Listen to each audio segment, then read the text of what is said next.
हो गई।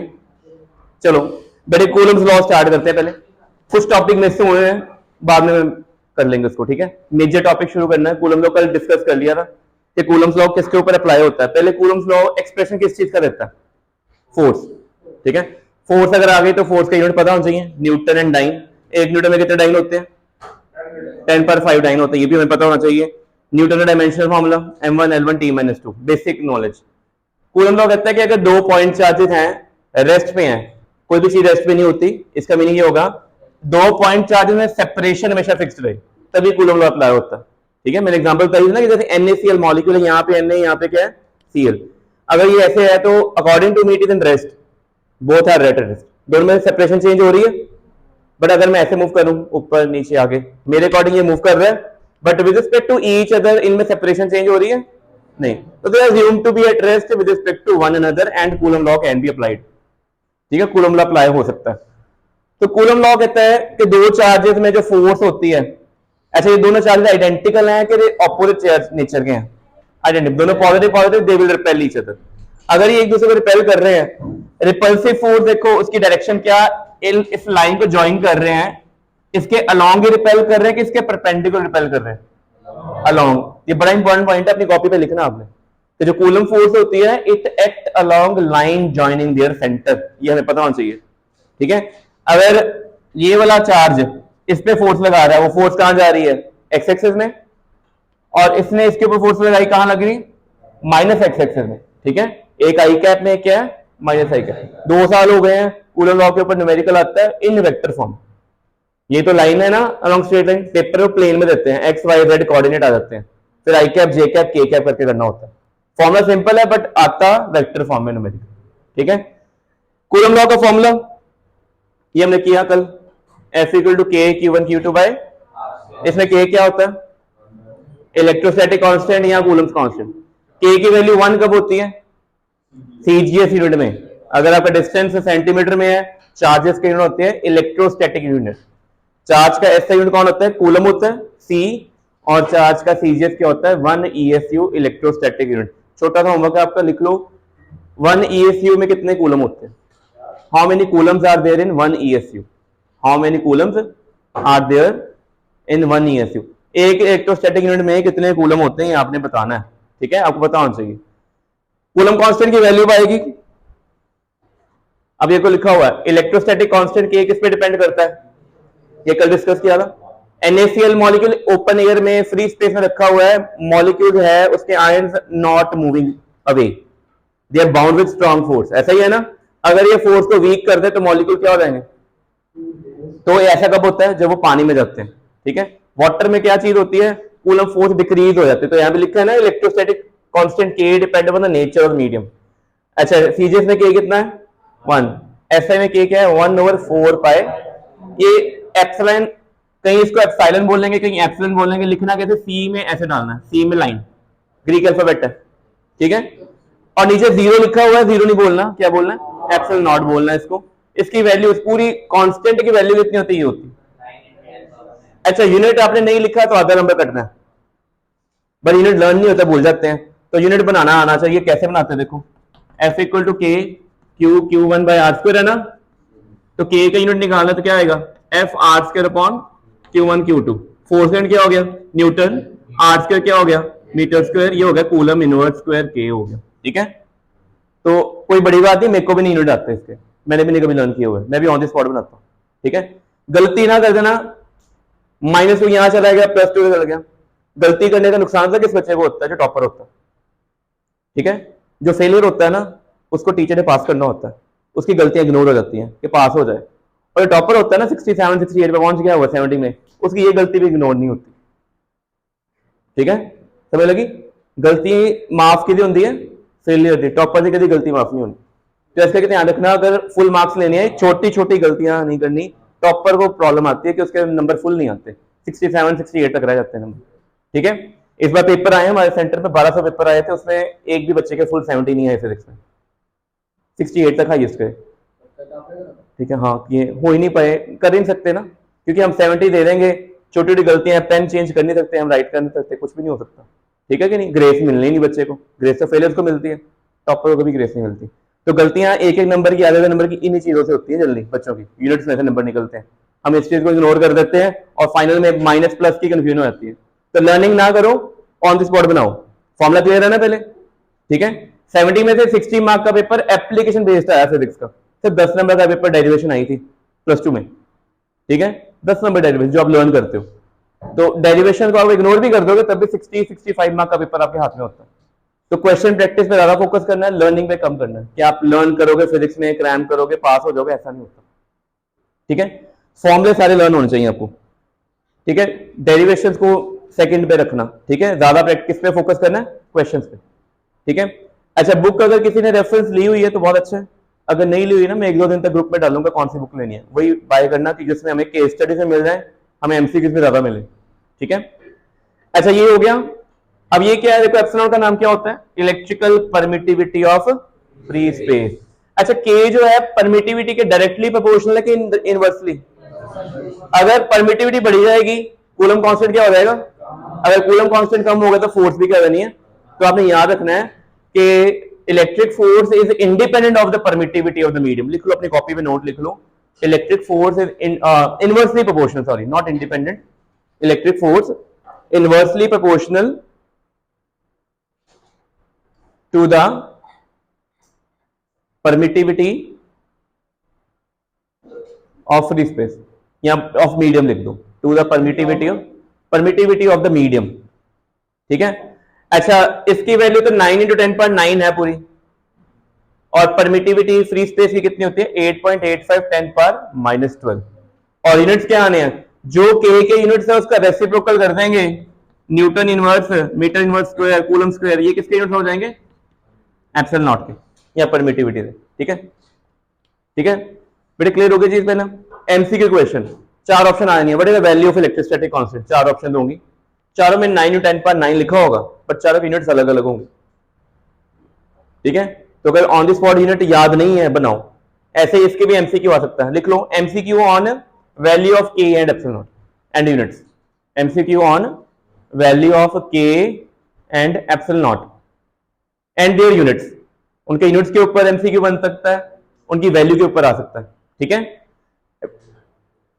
Vector form कल कर लिया था, सारा किया हुआ हमने। ये वाले वेक्टर को क्या कहते हैं, पोजीशन, क्या करना है इसको, क्योंकि ओरिजिन से जो वेक्टर ओरिजिनेट होकर जाता है ना, पॉइंट ये होता है पोजीशन वेक्टर ऑफ q1, ये कौन है, पोजीशन वेक्टर ऑफ, और यहां से यहां तक डिस्प्लेसमेंट वेक्टर 1 2, यहां से क्या था 2 1, ठीक है ना। अगर आपने r12 लिखा हुआ कहीं पे, इसका मीनिंग शुरू कहां से हुए हैं, जाना कहां पे, तो ये पोजीशन वेक्टर है कि डिस्प्लेसमेंट, फाइनल में से इनिशियल को माइनस करना होता है, ठीक है। तो आपने +2 में ना वेक्टर्स पढ़ना है मैथमेटिक्स में, उसमें भी ये पोजीशन वेक्टर डिस्प्लेसमेंट वेक्टर आने हैं, तो हमेशा पोजीशन वेक्टर सब्ट्रैक्ट करने होते हैं टू कैलकुलेट डिस्प्लेसमेंट, बट किस में से किसको माइनस करना है, फाइनल में से इनिशियल वाले को माइनस करना होता है, R2 - R1, ठीक है। तो ये चीज क्लियर होगी पहले, एनु लेंस में क्यों याद है, चलो ठीक है।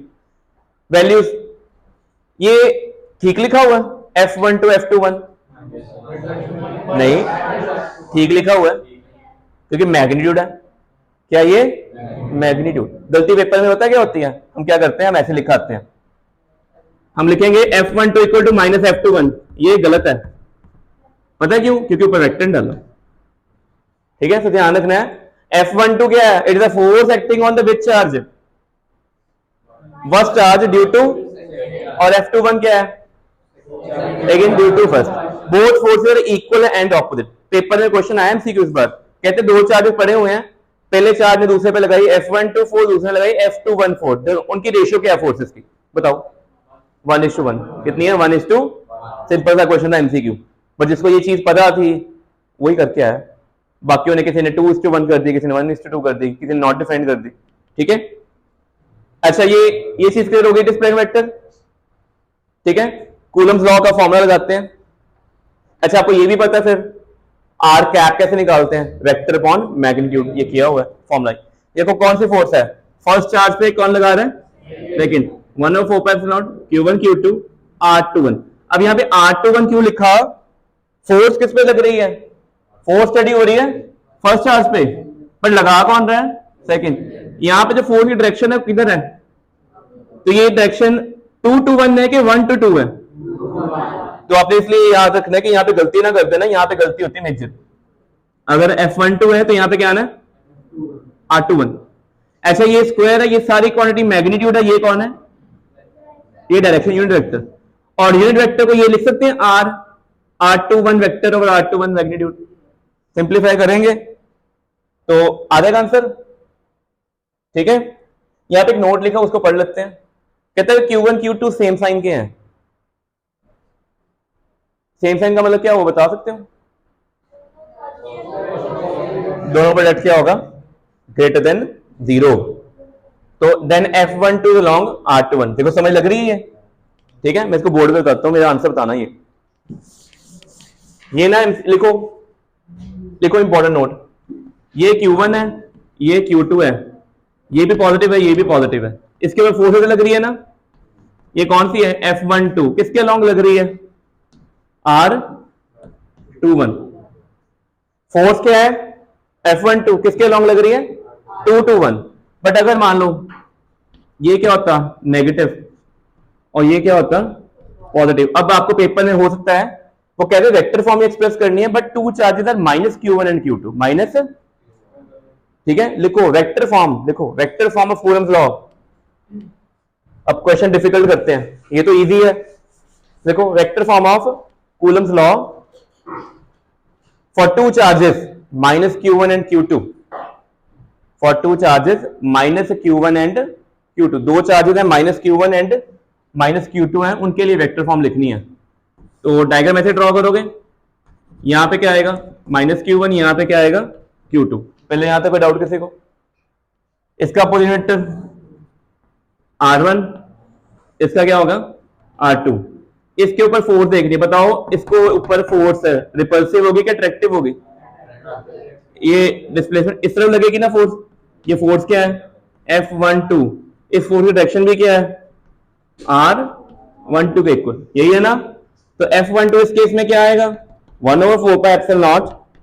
अच्छा ऑल्दो ये नेगेटिव है ये पॉजिटिव है, ठीक है, बट जब मैग्नीट्यूड लिखते हैं तब क्या होता है पॉजिटिव ओनली। तो Q1 magnitude Q2 magnitude, distance क्या है दोनों में R12 मॉड स्क्वायर, डायरेक्शन क्या है R12, ठीक है, ये बन जाएगा। अब आप इसको इसके साथ कंपेयर करो, इस फॉर्मूले के साथ, इसमें और इसमें डिफरेंस क्या है, वहां पे 1 2 यहां पे 2 1 था, क्यों, इस केस में फोर्स क्या थी रिपल्सिव, फोर्स लग रही थी इधर और डायरेक्शन क्या थी ऐसे उल्टी थी ना, बट इसके में फोर्स इधर है टुवर्ड 1 2। समझ लग गई, मेरी चीज क्लियर हो गई पहला, कोई डाउट किसी ने। तो पेपर में अगर कूलम्स लॉ आया 2 साल पहले 2023 में आया 2 मार्क में, सिंपल होता है आपको इस साल पेपर 3 मार्क में आ जाए, और बट वो चेंज कर दें कि एक चार्ज माइनस Q1 है एक Q2 है, अगर ये कह दें, ठीक है, ये भी तो पॉसिबिलिटी है ना, तो ये नोट करो, चलता है, ठीक है। चलो next second point, if Q1 and Q2 are opposite sign, आ गया नीचे, तो ये आपको लर्न करना है, नोट्स में ग्रुप में डाल दूंगा, ठीक है। पहले 4 चैप्टर से 3 यूनिट्स बंद है साडे सिलेबस, ठीक है, तो पॉसिबिलिटी है कि मई एंड तक 3 यूनिट्स खत्म करने हैं, ठीक है, उसको इकट्ठे स्पाइरल करवाना। चलो न्यूमेरिकल करो, हेडिंग डालो, कॉपी लिखो, फर्स्ट न्यूमेरिकल, कूलम्स लॉ के ऊपर न्यूमेरिकल करते हैं, बट जल्दी लिखो, न्यूमेरिकल स्टेटमेंट लिखो।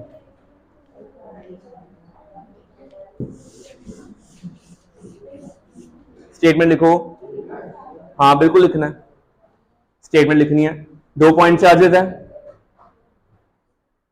पहला चार्ज कितना है +2 माइक्रोकूलम, सेकंड क्या है +6 माइक्रोकूलम, रिपेल कर रहे हैं, फोर्स कितनी है 12 Newton. Now each of the charge is given an additional charge -4 microcoulomb. बेटे पहले को -4 कूलम ऐड मिलेगा तो वेक्टर एडिशन यूज करेंगे कि स्केलर एडिशन यूज करेंगे, चार्ज स्केलर होता है वेक्टर होता है, तो मतलब पहला चार्ज 2 था, अब नया कितना 2 - 4 -2 हो जाएगा। आप ऐसे करोगे, पहली फोर्स कितनी है 12 है, चार्जेस कितने हैं,